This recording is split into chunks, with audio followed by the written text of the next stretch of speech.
Hello friends, welcome to your favorite YouTube channel Knowledge Wealth by Vinod Arora.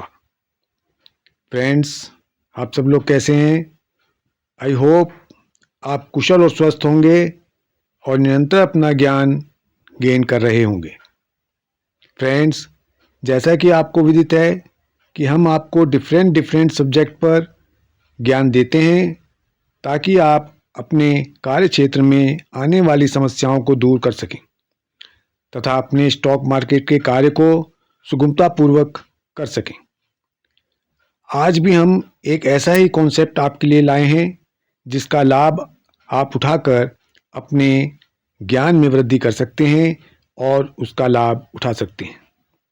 Friends, video प्रारंभ करने से पूर्व आपसे एक बार आग्रह करना चाहेंगे कि आप वीडियो को अंत तक देखें ताकि आपको पूरा ज्ञान मिल सके और वीडियो को रिपीट करके बार बार समझने के लिए देखें, क्योंकि अधूरे ज्ञान का कोई विशेष लाभ नहीं मिल पाता है। फ्रेंड्स, यदि आपको कोई क्वेश्चंस वीडियो या मार्केट से संबंधित हो तो कमेंट बॉक्स में डाल दें, हम उनका उत्तर देने का पूर्ण प्रयास करेंगे। तो आइए अब वीडियो को प्रारंभ करते हैं। आज हम आपको बताएंगे कि what is under valued stocks and over valued stocks और यह किस तरह से मार्केट बिजनेस में हेल्प करते हैं। Number 1, what is under valued stocks and over valued stocks. Friends, basic form में अंडर वैल्यूड स्टॉक्स वो होते हैं जिनकी वैल्यू उनकी बुक वैल्यू से कम होती है, अंडर वैल्यूड स्टॉक्स होते हैं।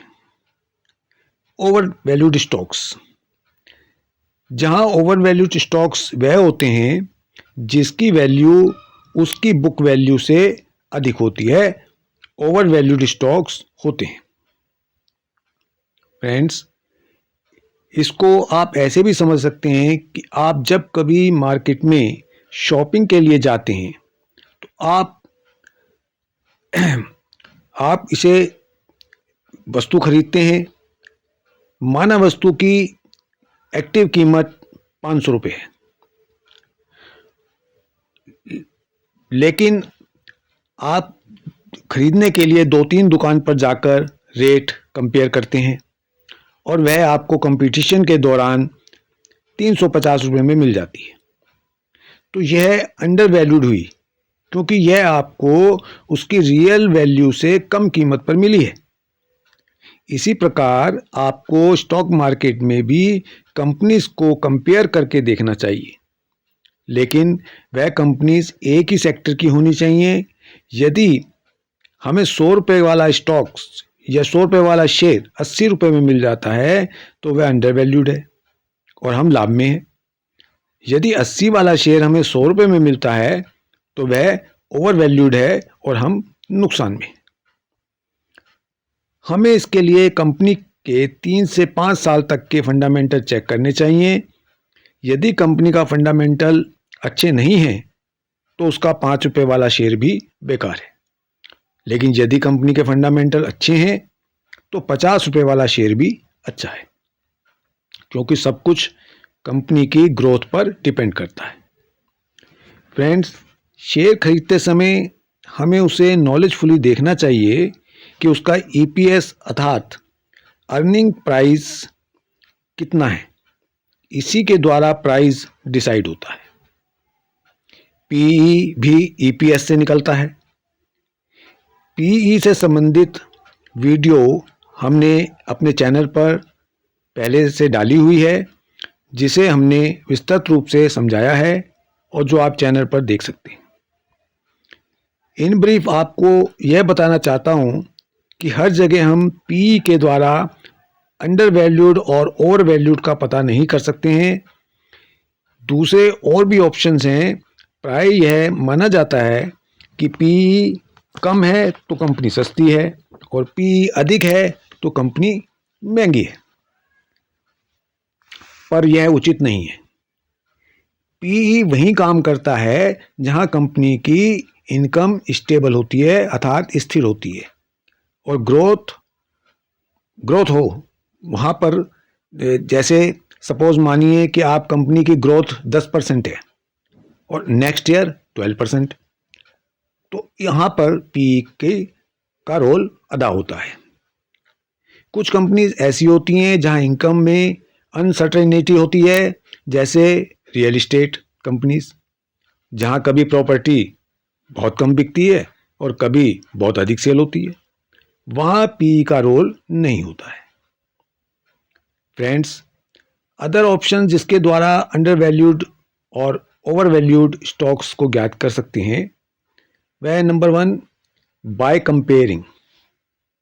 दो कंपनीज का कंपेयर करते समय हमें कंपनी का 3 से 5 वर्ष का ईपीएस देखना चाहिए। जिस कंपनी का पीई अब इस समय ज़्यादा होगा, कंपेयर करने के बाद अब ज़्यादा होगा, वह ओवर वैल्यूड स्टॉक होगा। लेकिन हमें कंपेयर एक ही सेक्टर की कंपनी में करना है। मीन्स एफएमसीजी की कंपनी है तो उसका कंपेयर एफएमसीजी से करना है। कंपनी आईटी की है तो उसका कंपेयर भी आईटी कंपनी से ही करना होगा। डिफर कंपनी से नहीं करना होगा। सेकंड में आता है सीइंग प्रीवियस डाटा। हमें कंपनीज की 3 से 5 वर्ष की ईपीएस ग्रोथ को देखना चाहिए।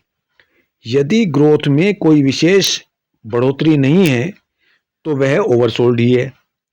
लेकिन यदि ईपीएस ग्रोथ बढ़ रही है तो हमें उसे अंडर वैल्यूड स्टॉक में लेना चाहिए।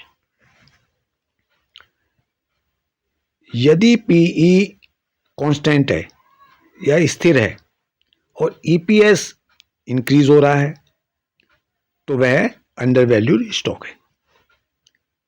लेकिन यदि पीई तथा ईपीएस दोनों इंक्रीज हो रहे हैं, यानी कि पीई भी इंक्रीज हो रहा है और ईपीएस भी इंक्रीज हो रहा है, तो वह ओवर वैल्यूड स्टॉक्स है। नेक्स्ट है कमिंग टाइम प्रिडिक्शन। हमें स्टॉक्स का करंट प्राइस देखना चाहिए और फिर 1 वर्ष, 3 वर्ष, 5 वर्ष का प्रिडिक्शन करना चाहिए। हमें यह मालूम चलना चाहिए कि फ्यूचर में या कमिंग टाइम में कंपनी की ग्रोथ कैसी होगी, मार्केट उसके प्रति आशावादी है या नहीं। यदि कंपनी में 18 से 20% की ग्रोथ होने की आशा है तो फिर उसका पीई भी बढ़ेगा। नेक्स्ट ऑप्शन है इंट्रिंसिक वैल्यू। हमें हमेशा शेयर उसकी इंट्रिंसिक वैल्यू से कम पर बाय करने चाहिए ताकि हम बेनिफिशियल इन्वेस्टिंग कर सकें। यदि हम इन्वेस्ट कर रहे हैं तो हमें अवश्य उसके पी व इंट्रिंसिक वैल्यू को देखना चाहिए और इंट्रिंसिक वैल्यू से कम दाम पर शेयर लेने चाहिए। हमें कम से कम 3 वर्ष के फंडामेंटल अवश्य देखने चाहिए।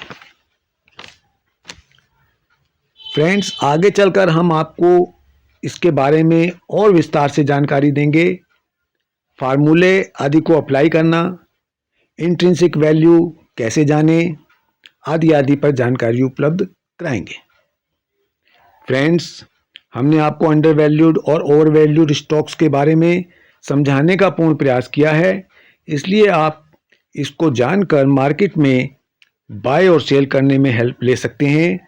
यदि आप निम्न मेथड को ध्यान में समझकर मार्केट में कार्य करेंगे तो अवश्य लाभ प्राप्त करेंगे।